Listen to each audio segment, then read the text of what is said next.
What are you doing on Tuesday the 26th of September 2023? Because myself and Francesca Amber are coming to the Barbican Hall in London. Our event is called One Night Stand, and this one night event is all going to be about manifestation, crystal healing, and ridding your limiting beliefs to help you achieve your goals.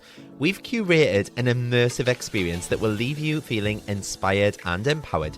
Throughout the evening as well, we'll also have interactive exercises, we'll have empowering discussions, and the opportunity to connect with like-minded individuals on a similar journey towards personal growth and manifestation.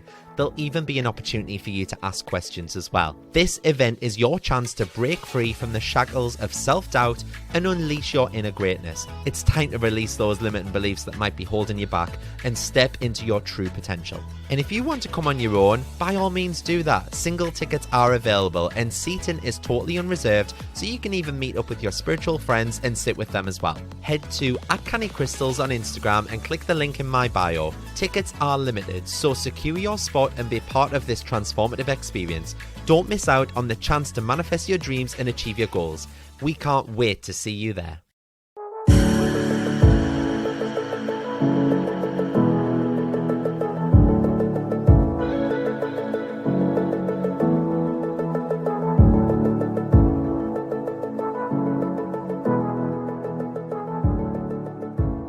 Hello everyone, how are you all? Thank you so much for joining me once again. I'm just back from London, and if you've got me on Instagram, you'll have seen how busy of a weekend it's been. As I explained last week, it was a bit of a trip for my partner's 30th. It ended up being cancelled last year because of the pandemic, and we just hadn't really had the time to rebook it until now. We've both been busy with work. So on the first night when we got there, it was literally non-stop from the second we got there. But we went to see The Lion King, and oh my God, it was one of the best things that I've ever seen in my entire life. I'm not even exaggerating. Like, I kept visualizing how good it was going to be on the weeks leading up to it. And somehow, as if by magic, our tickets ended up being upgraded. And we ended up being in the fourth row from the stage. Like, if that's not the law of attraction or manifesting at its finest, I don't know what is. I'm not one for musicals, and neither's my partner, but everyone knows the story of The Lion King, don't they? Like, I pretty much cried from the second it started, from the circle of life all the way to the end. It was just amazing. Like, it's been on in London now for about 20 years. You've probably already seen it before. And I think I just can't quite believe that I've never given it any notice, and I want to go back and watch it again tomorrow. So yeah, if you're ever in London, go and see The Lion King. But also, while we were in London, we also went on this river cruise with like a 3-course meal up and down the Thames. We did a load of sightseeing. We went to Camden Market. And we even got to have drinks and a meal up the Shard. And I mean, what an experience that was. Like, the food was insane. It was absolutely out of this world. Obviously, it was quite pricey, but it's not like it's something I'd be doing daily or weekly. It was basically just to celebrate his 30th birthday, but I honestly can say it was the nicest food I've ever had in my entire life. I keep talking about it to everyone I've ever met. Oh, it was just fantastic. And obviously being that high up as well, like, I thought I would be a bit scared, and Johnny's a bit scared of like heights and stuff, but the views were just incredible, and we couldn't get a book until 10 p.m. at night as well, so we thought it was going to be a bit late, but we went for drinks in one of the bar areas first. So we were there from about 8 o'clock till midnight, and it was just insane. So yeah, I'm slowly returning to normality. And I think that the next thing that we have to look forward now is Christmas and New Year. I'm still not allowed to put my Christmas tree up just yet, but Johnny's mum is over from Malaga next weekend to visit, so I'm hoping that I can twist his arm to put it up with her as a little mother-son bonding activity. That's how I'm going to spin it anyway. And I do apologise in advance for my breathy tones yet again. I still haven't got over this cold. It's not coronavirus. I've been tested a couple of times. I've had a PCR, I've had a LFT done. I'm just still very breathy. So I do apologise if I'm coughing or anything during this podcast. Right, how did y'all get on with your energy experiments at home last week? I had some amazing messages from you over on Instagram. So if you remember, we firstly were going to ask the universe for a sign, And then secondly, we were going to give our attention to seeing green cars or green vehicles. And what a response I've had to this. Let me just get my phone.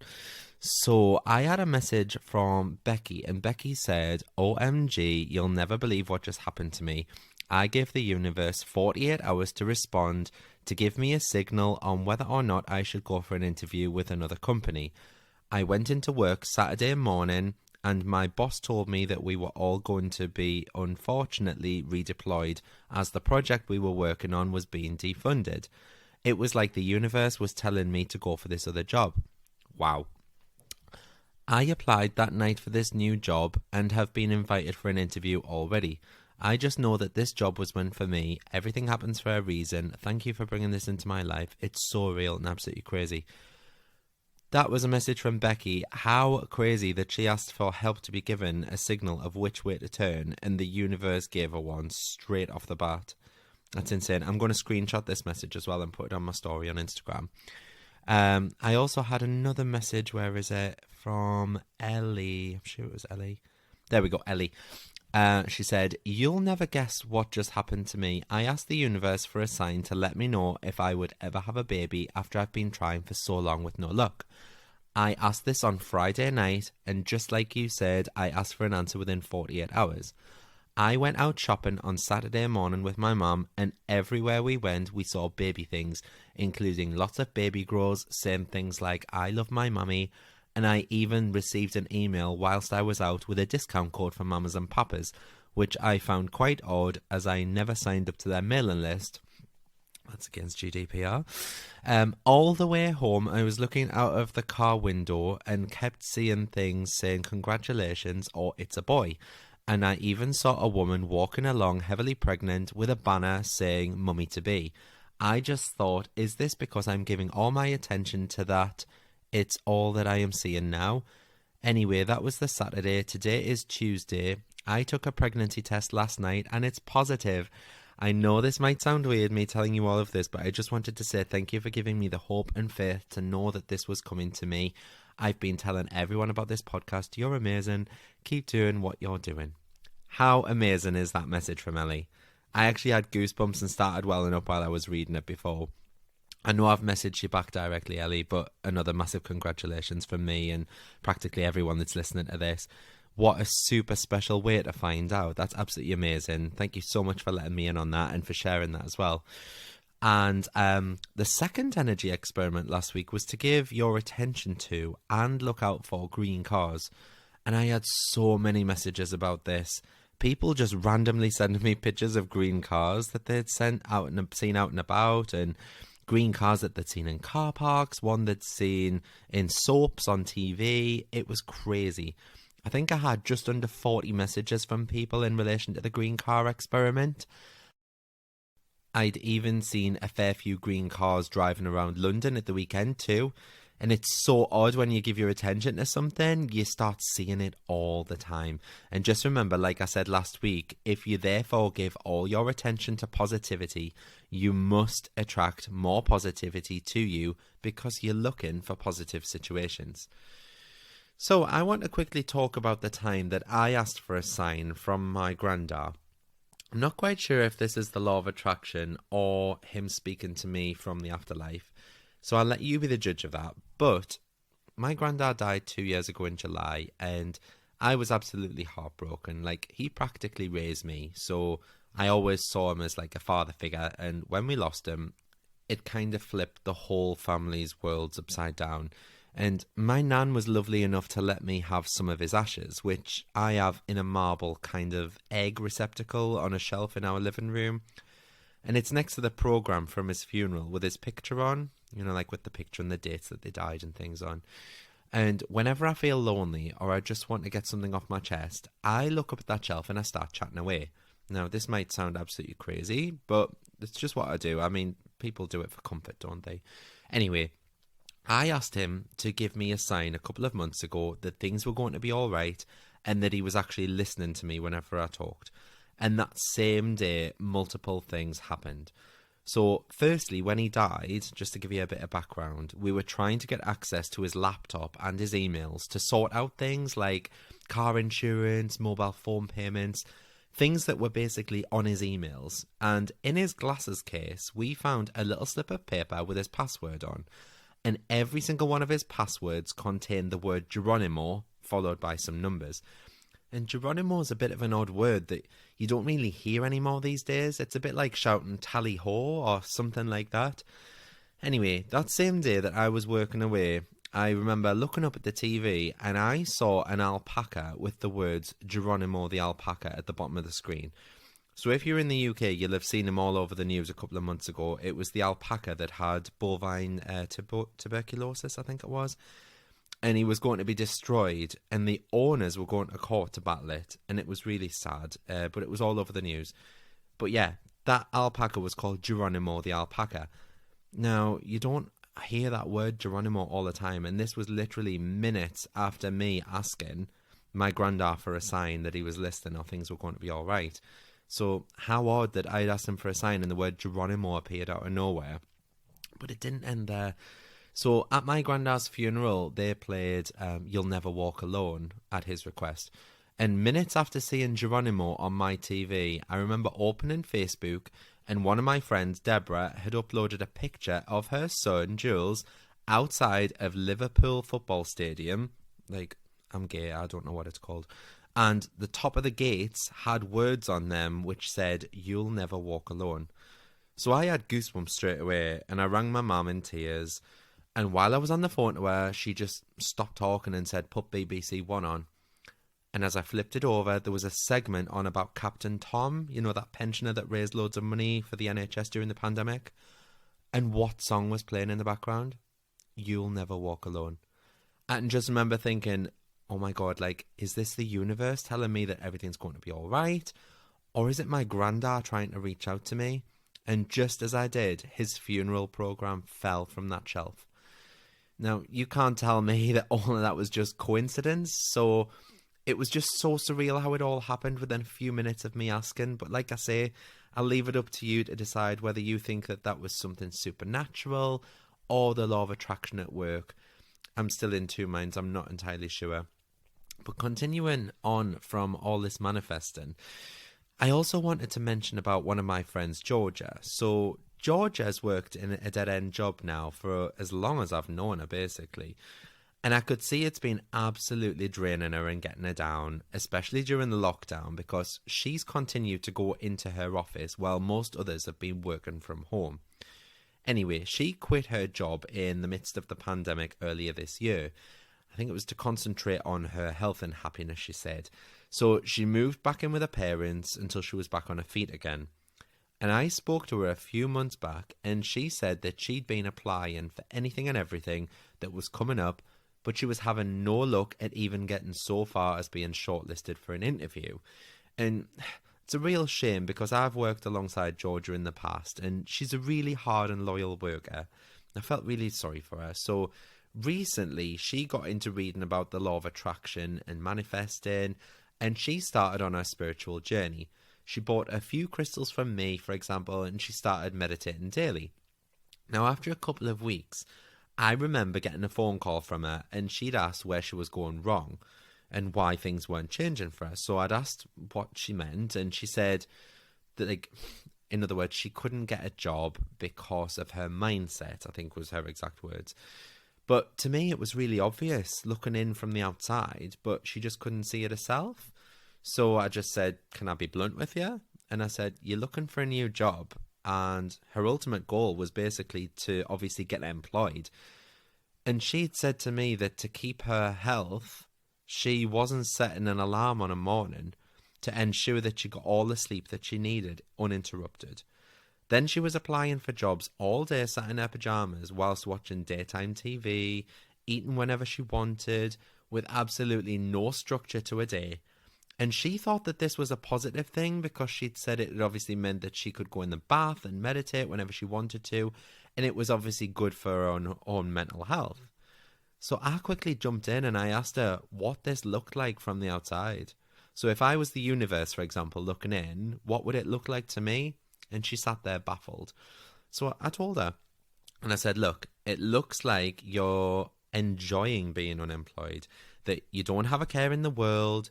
You can get up whenever you want to because you have nowhere to be or nowhere to go, no one to see. You can eat whatever you want because you're constantly in your house. You can have a bath daily and have a proper soak because you've got nowhere to go. And although that looks like bliss to her, the universe was giving her more of that. And I remember telling her all of this and she still didn't get it. So I just said, like, Georgia, look, from Monday coming, I want you to set an alarm for 7 a.m. every day, Monday to Friday. Forget the weekends. But I want you to get up. I want you to have a shower, make your breakfast, get yourself dressed and glammed up and ready for the day, even if you don't have any plans to leave the house. And just by doing this, you're putting yourself into that mindset of what it would be like if you did have a job. And I could kind of hear the cogs turning as she was slowly getting it. And she then asked me if it would be better if she left the house and maybe went to apply for jobs on her laptop at a public place.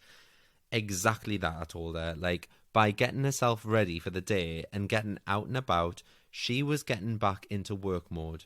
So off she went every day that week. She got up at 7 o'clock, she said, and she was ready and out of the house by 8.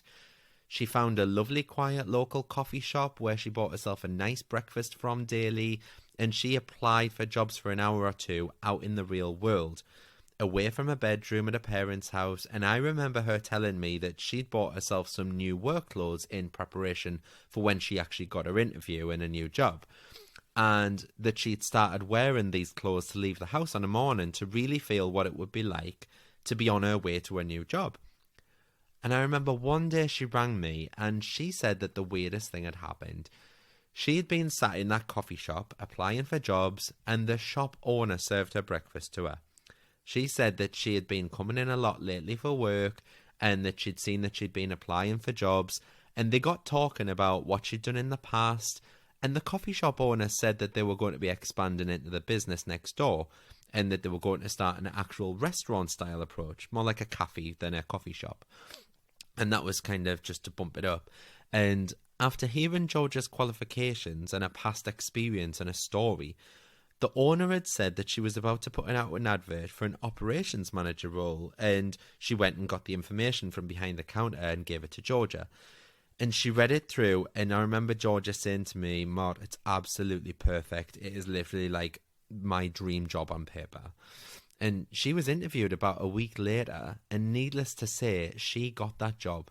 Fast forward like 6 months or so that it's been, I think, and what a difference I can see in Georgia. Like, she's beaming from ear to ear, and it's just so happy to see her like full of life again. It's really amazing and lovely to see, and she's absolutely loving the job. And I've said it before, and I'll say it over and over, louder for the people at the back. You need to live the life that you want to have.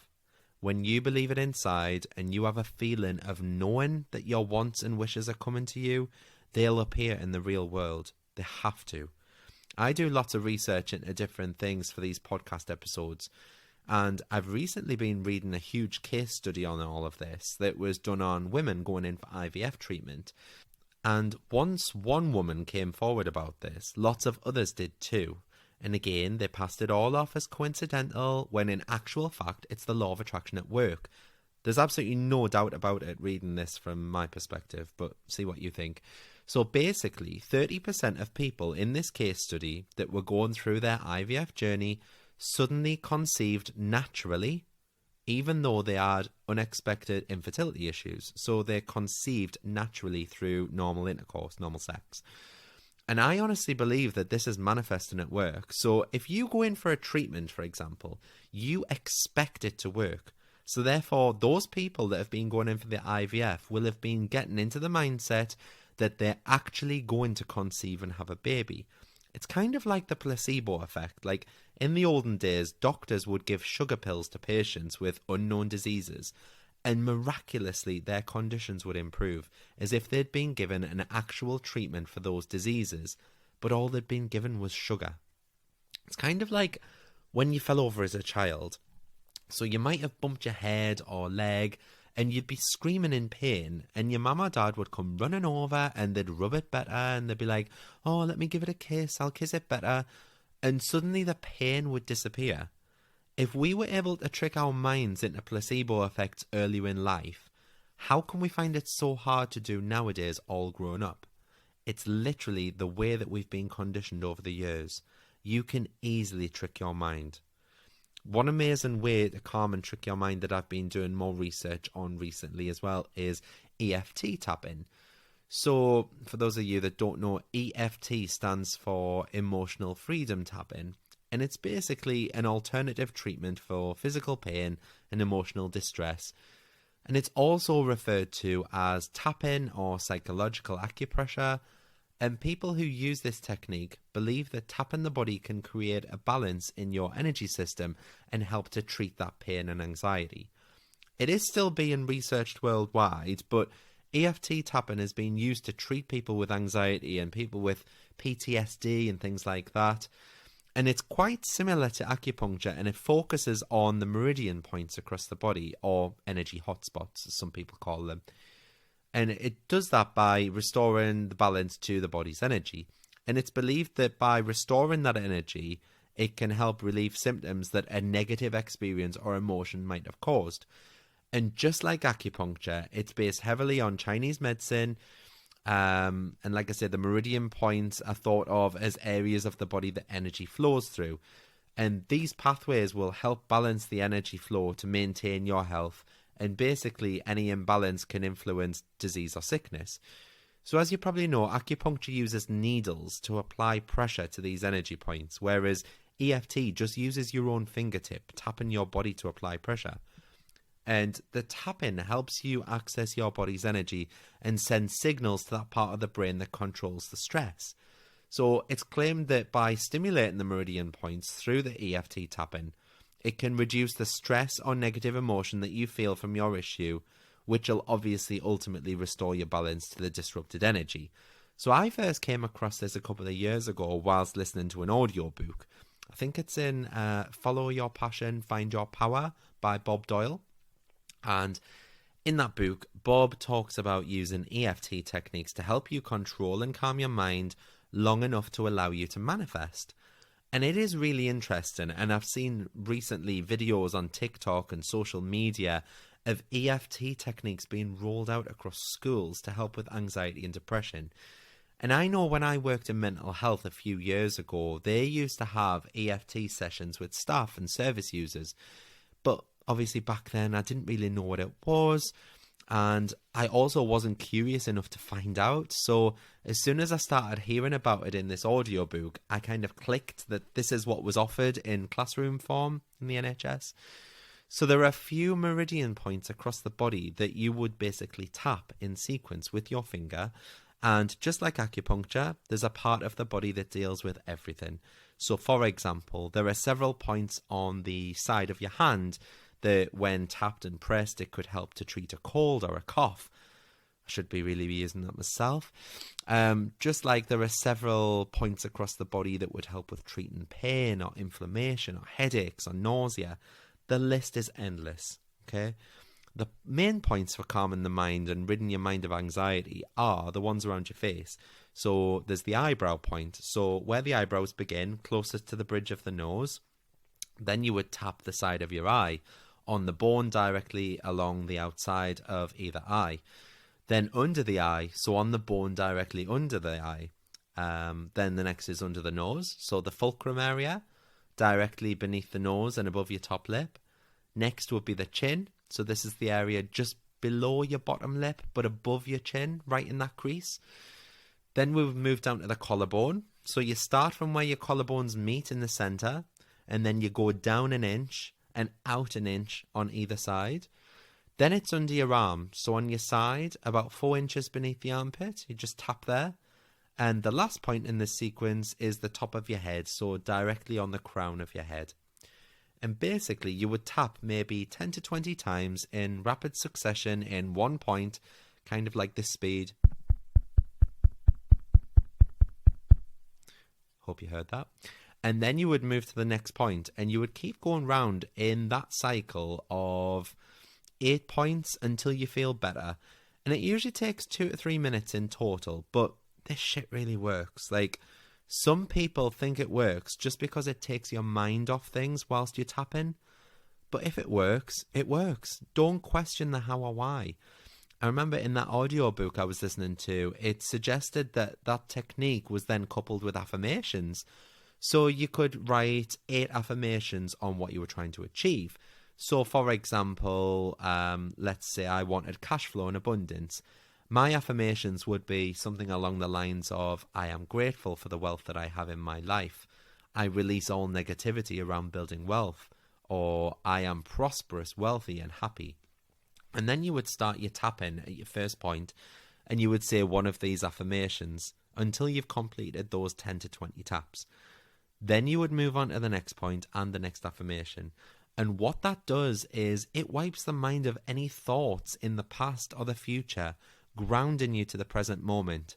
And as I've spoken about this before, there is no more powerful time to manifest than when you are in the present moment, not thinking about anything else or being sidetracked by any other thoughts. So give that a go for yourself. Google EFT tapping points and then press on images and you'll see a full list of points that you can use. So maybe write yourself some affirmations and give that manifestation technique a shot. Alternatively, use the tapping for anxiety relief or pain relief, whatever you feel the need to. I'm also going to leave an EFT information page link in the show notes below so that you can have a read in a bit more detail for yourself. But like I say, play around with it. If you wanted, to get rid of a headache, just Google EFT headache points and it will tell you exactly where you need to tap or hold on your body and it will get rid of that symptom. Let me know how you get on if you do choose to try it. To get in touch, you can reach me at Canny Crystals on TikTok and Instagram, or my personal, which is at Mart Tweedy. All links are in my show notes. But yeah, drop me a message and let me know what you think about this podcast as well. I'm always up for hearing your thoughts on how I could improve it, or what topics you want me to cover, what you want me to talk about. I've been working on getting my first guest speaker really soon as well. And if it comes off, it will be massive. I wish I could share more information at this point, but until it's confirmed, I ain't jinxing it. So please, if you haven't already, don't forget to rate, review, and subscribe to this podcast. Tell all your friends about it. And don't forget to visit my website, cannycrystals.co.uk. And I'll see you all next week for another episode. Thank you so much for joining. Bye.